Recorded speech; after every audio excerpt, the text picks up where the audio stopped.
What story? Okay, I'm gonna tell you a story at a time where I really thought, oh crap, I'm gonna die in an airplane. When we were going to Europe. All right, next checkpoint. When we were going to Europe, we flew from Chattanooga to ATL, and then from Atlanta we flew to JFK in New York. And when we were coming in for a landing, we were in the air longer than we should have been. They delayed us because there was a storm, and then there was fog.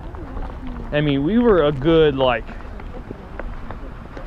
maybe 1,000 feet high or whatever. Yeah. And the fog was up there, and that's not, I don't think that's usual. I can't remember. And it was so thick that you couldn't even see feet. And they're like, well, we're going in for landing because we're almost out of fuel or whatever. So I was like, oh crap. And when I was watching when we were going in for landing, and you could not see nothing.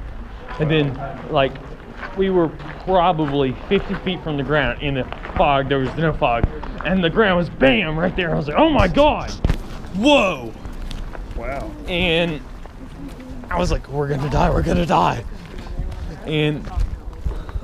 But that's why we kept getting delayed. So it was like an 18-minute flight from CHA to ATL. And then it was like a 3-hour flight from Atlanta to New York in a McDonnell Douglas aircraft, which I was like, yes, finally get to fly in one. Okay, next checkpoint.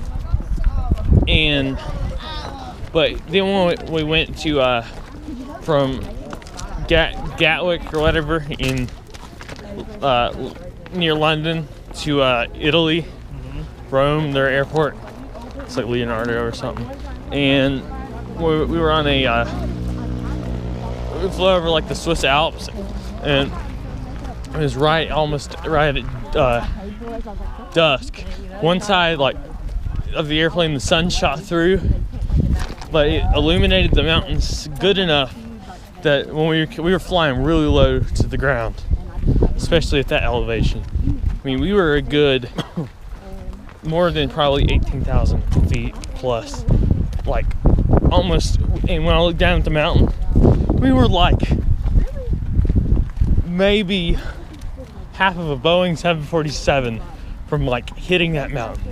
Wow. I was like, oh my gosh, what are these pilots doing? They're doing their job. They know what they're doing. Hold on, I'm recording here. I was like, that's a little low for an airplane, especially with passengers. I mean, only crazy people do that. Yeah. I mean, why? The military doesn't really even do that on big planes. They're high altitudes with the transports.